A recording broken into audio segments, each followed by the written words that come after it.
Hello, good morning. Well, it's morning for me. I'm not sure if it's morning where you are, but I'm coming on a little bit earlier today because I'm actually all dressed up. As you can see, I'm all dressed up for my yoga class. It's been a pretty good week. I've been able to get a slot for my gym because the size of the class is reduced due to social distancing, so I've been pretty good getting a slot for the past 2 days. Today is my day 3 and I haven't got a slot for day 4. Okay, so I'm coming on live, and if this is your first time seeing me live, if you're wondering, I'm on a challenge, so I'm coming on live and I want to make this live meaningful, as if it's a digital journal for me, so that when I get reminded a year later, I'll be happy with what I see. So if you're watching me live for the first time, if this resonates with you, feel free to hashtag live, or if you're watching this on a replay, feel free to hashtag replay. And I always come on with either a learning or a story. And today is good because every day is really good, right? What I wanted to touch on today was because I actually got a private message. I must have missed it. Couple of days I've been sharing story. It's all about asking and allowing, and the question I got was, it's hard to allow. Is it really that important to allow? So maybe I could touch on a little bit on that question, because first, asking is important. Well, we need to ask and be clear with what we want, right? Asking is definitely important. We get that part. So now the question is, how do we allow, and is it really that important? So it really is. I'm going to dramatize a little bit so it will evoke that willingness, wanting to practice allowing. Okay, so everything has two sides. No, that's like duality, hot and cold, black and white. However, while there's duality, only one thing can happen at one time. Right? You can only feel hot or cold. You can't feel hot and cold at the same time. And just imagine when there's darkness, that's due to the absence of light. You know, you can't turn on light and say that, oh, I want to restrict the light to only to be in this corner of the room. So what I'm trying to say is that yes, there's duality, and it only exists one thing at a time. It only exists in that one moment. You can only choose whether you want light or darkness, whether you want poverty or you want abundance, whether you want hot, you want cold. So there's only one source. Think of a river, right? When you ask, and if you do not allow, you are restricting the river to flow, and it will impact all areas of your life.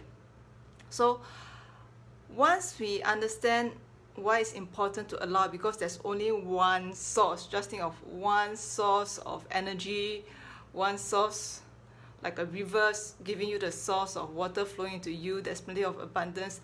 If you do not practice allowing, it just restricts it. You can't say, oh, I selectively allow this part of the river and the other part will flow. No, it just causes a stop in general. And I actually was reminded when I used to have my in-person event, I used to have these cards. Oh, it might be reversed. So I used to have these cards on the chair, right? One side says the solution, the other side says the situation. So you see, you can only focus on one thing at a time, right? You can't say that I'm focusing on the situation, the challenges I'm feeling. You can't step out of it. So you can only choose to focus on the solution or the focus on the situation. So there's really only one thing happening at one time. Although there's duality, there's law of polarity, up and down, hot and cold, yes, but only one thing happens at a time. And if it's hard to practice allowing, so this was a question I got in my private messenger, understand that when you say it's hard to practice allowing, it's because you got good at resisting, right? That's just the opposite. So what you can do is practice to see the good, just like in the story, Sarah and Lynette, they're practicing to see the good in everything. They even joke. One day Lynette saw Sarah and said, Sarah, you know what? Your cat got ran over by the car. Sarah just smiled and said, well, I guess it's for the better. I heard that flattened cats are the in thing, it's a trend now. And Lynette continued, you know what? I heard that the convenience store got burned down last night. Sarah went, well, it might be for the better. I've been having too many candy bars. I could do with less sugar. Sarah, did you know that your brother ran away from home? Sarah laughed. Oh my goodness, my prayers are answered. It's all perfect right now. Okay, so the girls were just laughing away and giggling because they're learning to practice to see the good in everything, right? There's the good or bad, but when you practice to see the good in everything, you're also learning to allow, right? So I hope that makes sense. That was a question I got from my private messenger. Actually, I think this ask and allow is really, really good. I was thinking about it last night in bed. I'm actually going to expand on the idea. Stay tuned. I'm probably very likely going to do a masterclass just on the theme of ask and allow and break it down to smaller bite size, because it sounds simple, ask and allow, hey, who doesn't understand, right? But when it comes to applying it, practicing it, how does it go about? This is the part whereby I wanted to perhaps dive deeper in an upcoming masterclass.